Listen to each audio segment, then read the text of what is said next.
Hi guys, welcome back to my channel. So ఇక్కడ మేము వెకేషన్కి ready అవుతున్నాం. మీకు ఆల్రెడీ తమ్నెల్ చూసి తెలిసిపోయి ఉంటుంది బాలి అని. Yes, we are going to Bali.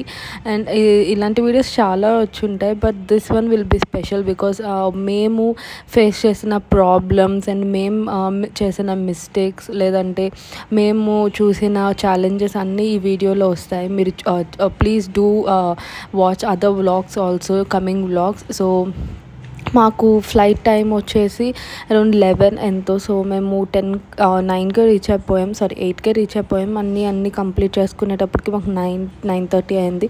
So we are waiting for the flight to come and check in అంతా అయిపోయింది. And మేము ట్రావెల్ చేసిన ట్రావెలర్ ఏమో స్కూట్. సో వాళ్ళు ఏం చేశారంటే చెక్ ఇన్ లగేజ్ ఉండదు యాక్చువల్లీ. సో క్యాబిన్ లగేజ్ ఒకటే ఉంటుంది, చెక్ ఇన్ ఉండదు. సో వాళ్ళు క్యాబిన్ లగేజ్లోనే వేసేసారు చెక్ ఇన్ కూడా. సో మాకు లగేజ్ ఏమి మోయడానికి లేకుండా హ్యాపీగా ఉన్నామన్నమాట. టు అండ్ ఫ్రో మాకు అట్లానే జరిగింది. So Scoot was a best traveller. మాకైతే చాలా మంచిగా అనిపించింది. ఎయిర్ ఏషియాతో మాకు బ్యాడ్ ఎక్స్పీరియన్స్ అయింది బికాస్ వాళ్ళు జస్ట్ జర్నీ బిఫోర్ 10 days బిఫోరో 1 week బిఫోరో క్యాన్సిల్ చేస్తారు ఫ్లైట్. అండ్ థర్డ్ని ఇచ్చారు, బట్ ఆల్రెడీ మేము ప్లాన్ చేసుకున్నాం కాబట్టి మళ్ళీ అది క్యాన్సిల్ చేసి మళ్ళీ మేము వేరేది బుక్ చేసుకోవాల్సి వచ్చింది. సో అలా మాకు ఎక్స్ట్రా 10,000 అయింది. సో చూసి బుక్ చేసుకోండి. స్కూట్ అనేది నేను రికమెండ్ చేస్తాను. సో ఇక్కడ మేము చెప్తున్నాం అనమాట, పైనుంచి కిందకి, కింద నుంచి పైకి తిప్పుతున్నారు అని.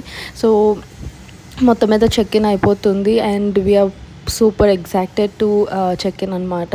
సో ఇక్కడ ఫ్లైట్ అయితే స్టార్ట్ అయిపోయింది, టేక్ ఆఫ్ అయిపోయింది. అండ్ టేక్ ఆఫ్ అయిన వెంటనే ఐ స్టార్టెడ్ రీడింగ్ బుక్. ఈ బుక్ వచ్చేసి చాలా స్పెషల్. నేను మామూలుగా బుక్స్ చదవను, but this one is very nice. ఇది అమ్మ పేజీలో కొన్ని డైరీస్ అనే బుక్ ఉంటుంది కదా, సో అది తెలుగు కూడా నాకు పెద్దగా రాదు, but somehow I managed and read the whole book in the trip only. It was very good, నాకు చాలా మంచిగా అనిపించింది. అండ్ ఆ తర్వాత ఇవి సింగపూర్ నుంచి వ్యూస్ చాలా బాగుంది. వ్యూస్ అయితే మాత్రం ఫైనల్లీ సింగపూర్లో ల్యాండ్ అయిపోయాం. సో మాకు వచ్చేసి ఫస్ట్ వైజాగ్ టు సింగపూర్, తర్వాత సింగపూర్ టు బాలి. డ్యూరేషన్ కూడా 2 hours, 2.5 hours or 3 hours.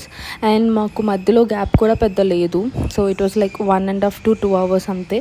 మేము దిగి మళ్ళీ మా టర్మినల్ రీచ్ అయ్యేటప్పటికి టైం అయిపోయింది. సో మాకు పెద్ద స్ట్రెస్ అనిపించలేదు. సో మేము ఇది సెల్ఫ్గా కూడా ప్లాన్ చేసుకున్నాం ఈ ట్రిప్ అనేది, విత్ నథింగ్. అంటే మేము 0 నుంచే స్టార్ట్ చేసుకున్నాం. ఫ్లైట్ టికెట్స్ లేదా హోటల్ లేదా అన్నీ రీసెర్చ్ చేసి మంచిగా ప్లాన్ చేసుకున్నాం. బట్ కొన్ని మిస్టేక్స్ జరిగాయి, అవి కమింగ్ బ్లాగ్స్లో చెప్తా.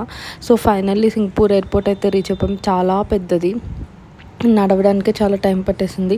బట్ ఇక్కడ వాటర్ ఫాల్స్ ఉంటుంది కదా, అది చూద్దాం అనుకున్నాం, ఆర్టిఫిషియల్ది. But somehow we missed it because time సరిపోలేదు ఒకటి. అండ్ అది ఎగ్జిట్ అయ్యి ఎంట్రీకి రావాలన్నారు. సో అది మాకు సెట్ అవ్వలేదు. సో వెళ్ళేటప్పుడు అవ్వలేదు, వచ్చేటప్పుడు కూడా అవ్వలేదు. That is it. Singapore airport అయితే చాలా పెద్దది and it is very nice. Louis Vuitton shop ఇవన్నీ కవర్ చేసాం, బట్ అంత టైం లేదు. సో ఫాస్ట్గా రికార్డ్ చేసేసాం. అండ్ ఫైనల్లీ వెళ్తూ ఉండగానే ఇది ఆల్మోస్ట్ లైక్ మనకి మా దగ్గరికి రీచ్ అవ్వడానికి, మా ప్లేస్ రీచ్ అవ్వడానికి మాకు 30 minutes పట్టింది. సో అంత లాంగ్ ఉండింది. అండ్ ఆల్మోస్ట్ మాకు మధ్యలో కూడా మెట్రోస్ ఉంటాయి. సో టర్మినల్ 1 నుంచి 2కి వెళ్ళడానికి, 2 నుంచి 3కి వెళ్ళడానికి సో మెట్రోస్లా ఉంటాయి మిడిల్లో. సో ఇదైతే చాలా బాగుంది. ఎయిర్పోర్ట్ ఎక్స్పీరియన్స్ అయితే వెరీ గుడ్. ఎయిర్పోర్ట్ కోసమైనా వెళ్ళాలనిపించింది సింగపూర్. సో అది. అండ్ ఫైనల్లీ ఫ్లైట్ ఎక్కేసాం, ఇంకా లేదు. And we are waiting for the check in to complete. అక్కడ లైన్ ఉందని చెప్పి we are sitting here and discussing అనమాట. నాకేమో ఆకలేస్తుంది, బట్ టైం అప్పుడు 1 or 2 అవుతుంది. సో నేను ఊరికే అంటున్నా ఆకలేస్తున్నా, ఇప్పించట్లేదు అని చెప్పి. So his expressions are like that. So finally మాకేం దొరకలేదు కూడా. And I was not feeling hungry, but ఊరికే జస్ట్ అట్లా వీఆర్ మేకింగ్ ఫన్ అనమాట. సో సమ్హౌ కొంచెంసేపు డిస్కషన్ తర్వాత చెక్ ఇన్కి వెళ్ళిపోయాం. మోస్ట్లీ నేను అబ్జర్వ్ చేసింది ఏంటంటే వాళ్ళు ఏది అబ్జెక్ట్ చేయరు, బట్ క్యాన్ స్టిన్స్ ఏమైనా ఉంటే అది మాత్రం అబ్జెక్ట్ చేస్తారు. సో డోంట్ క్యారీ క్యాన్ స్టిన్స్, లేదంటే మళ్ళీ వాళ్ళు అన్నీ చెకప్ చేసి పంపిస్తారు. అండ్ నేను లైన్లో కూడా బుక్ చదువుతున్నా బికాస్ లైన్ అనేది చాలా ఎక్కువ ఉంది. And finally we are boarded. Flight కూడా చాలా బాగుంది. As I said Scoot best అనిపించింది నాకైతే, and budget friendly also. So ఇదైతే మిడిల్, అంటే like 2 sides in the middle కూడా ఒకటి ఉంది. సో అలా అనమాట ఈ ఫ్లైట్. మాకు విండో సీట్ రాలే, బట్ సమ్హౌ ఆ లేడీ పడుకున్నారు. సో కొన్ని క్యాప్చర్ చేయగలిగాం వ్యూస్ అనేవి. ఫైనల్లీ ఇండోనేషియా ఎయిర్పోర్ట్ ఇది, దిగిపోయాం సేఫ్గా. అండ్ ఇక్కడ నేమ్ అబ్జర్వ్ చేసింది ఏంటి అంటే, ఇక్కడ 2 to 3 టైమ్స్ మనం స్కాన్ చేసి ఆగాల్సి ఉంటుంది. ఫస్ట్ది మేము ఎంటర్ అయ్యేటప్పటి నుంచే స్టార్ట్ చేస్తారు. అది మెడికల్ అన్ని చెకప్, అంటే మనకి ఫీవర్ ఏమైనా ఉన్నాయేమో అని అది అడుగుతుంది. బట్ మనం అన్నీ అన్టిక్ చేసుకుంటూ ఆ స్కాన్ అనేది వాళ్ళకి చూపిస్తే వాళ్ళు అలౌ చేస్తారు. ఈ ఎయిర్పోర్ట్ కూడా చాలా పెద్దగా ఉంది, బాగుంది కూడా. చూసారా, స్కల్ప్చర్స్ అన్నీ చాలా మంచిగా ఉన్నాయి. మోస్ట్లీ ఎక్కువ రావణాసుడు టైప్ అట్లా ఉన్నాయి. సో ఇదే నేను చెప్పాను, ఇక్కడ చెక్ చేస్తున్నారు. స్కాన్ చేసుకుని మనం వెళ్తే వాళ్ళు ఓకే అంటారు. ఫైనలీ మా లగేజ్ కూడా మాకు వచ్చింది after some time. So luggage నుంచి మళ్ళీ మేము వెళ్ళి ఎయిర్పోర్ట్ వీసా అవన్నీ తీసుకున్నాం.